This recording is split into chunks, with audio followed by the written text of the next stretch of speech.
Okay, let's look at this question and the table. Now this table says to be given information about the time taken by each of 600 people, so the total is 600, I don't need to add them, to reach their holiday destination. This could be any sort of story, it doesn't matter much. Now, what could the question ask us? Estimate the mean time taken, so you should calculate the mean, or draw a cumulative frequency graph, or complete the histogram given, so you're going to draw your boxes and stuff. So let's start finding the mean. So let me clean this up for space to calculate the mean. Alright, to find the mean I need to create another column and call it as midpoint. Now normally I would take the values, right, for the mean, but here the groups of data are given. We don't know the actual data. It is 0 to 100, 100 and 150, right? So I don't know the actual data. I can't take the actual data, but I can go with the midpoint. So I'm going to go like this is going to be 50 and 125 and so on. Now, of course, when I'm talking about the midpoint, I'm talking about the midpoint of each group here. So if it is 300 to 500, it must be the midpoint of it 400. If you're unsure about the values, if you can't find it mentally, you can go like for this one, for example, you can go like 300 plus 500 divided by 2, which will give you 400. Now that you know the midpoints, now you can multiply each midpoint with its frequency, and you're going to write down this as x times f. So this means the midpoint x, or the values of the data, value of the data in other discrete tables, right? You have the data itself, so you multiply the data by the frequency, or the midpoints in here, with the frequency. So it's 120 times 50, this is 600, and now I have the products x times f. I am going to add them, and I know that this totals up to 600 here. All I need is to divide 120,500 by 600, and I'm going to get 200.833 recurring, which I would write up to 3 significant figures as 201, well, minutes, right? Minutes. So this is an estimation for the mean time taken by the people going their destinations, for holiday destinations. So this is just an estimation.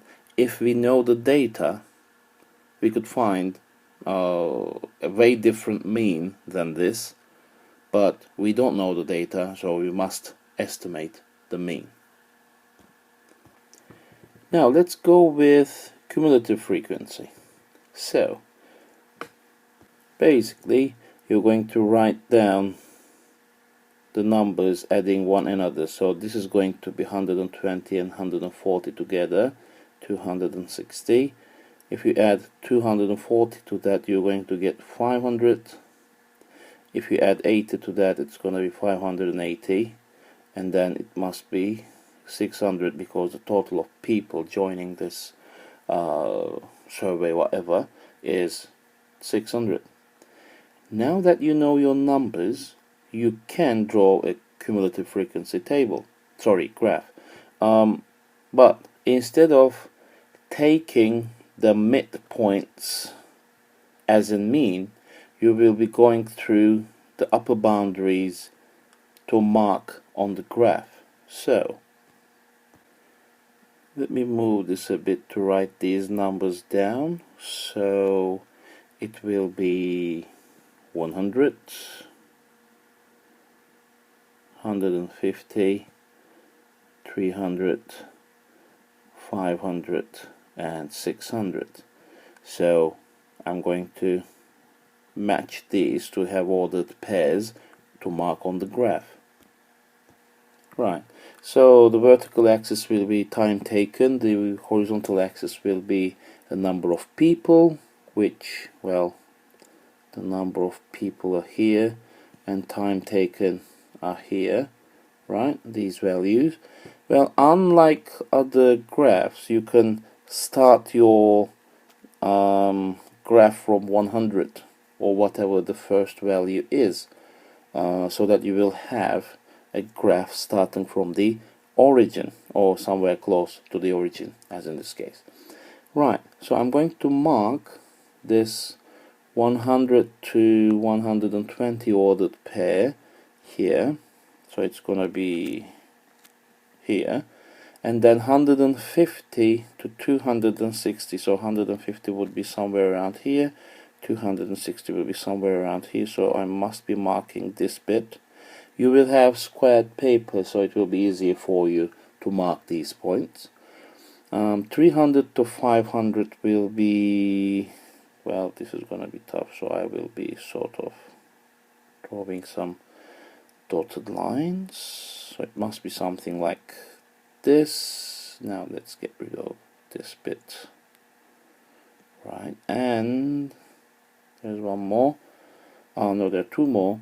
500 to 580, so 500 and 580 must be around here, and 600 to 600 obviously it will be here. Right, so basically the graph should have this curve, something like this.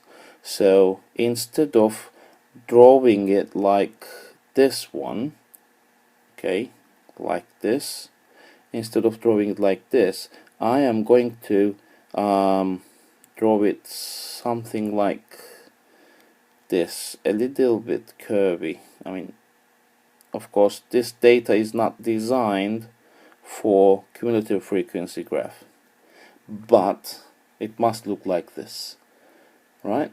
So this is my cumulative frequency graph. Now, they can ask an estimation, like estimate the number of people who reach their destination in or more than 450 minutes. Well, you must be careful with where you're going to find 450 at. It says 450 minutes, so it is time, so it must be here 450, right? So I will match this with whatever this value is, and I will estimate this as like 280. You could go with 285 or whatever, but, or 275 maybe, but it will be easier for you when you have a squared paper, so you would be able to estimate more precise than I do. So I would say that if this is 280, so this is 450 and more, right, up to 600. So we're talking about this range of people, right? So my answer is not 280. My answer is 600 minus 280, because now I'm saying that up to the 280th person, this bit, these guys reach their destination before 450 minutes, or shorter than 450 minutes, but these number of people, which is 320 in this case, right, they reach their destination, these guys, in 450 minutes or more. So I must do this subtraction.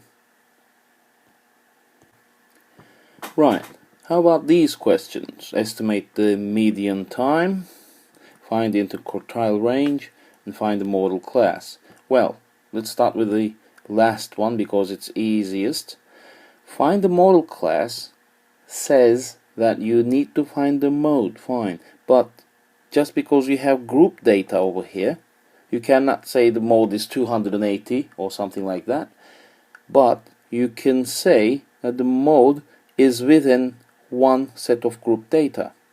So the idea is the same. You're going to pick the group which has the most frequency and say the model data is, the model class is 150 to 300 minutes.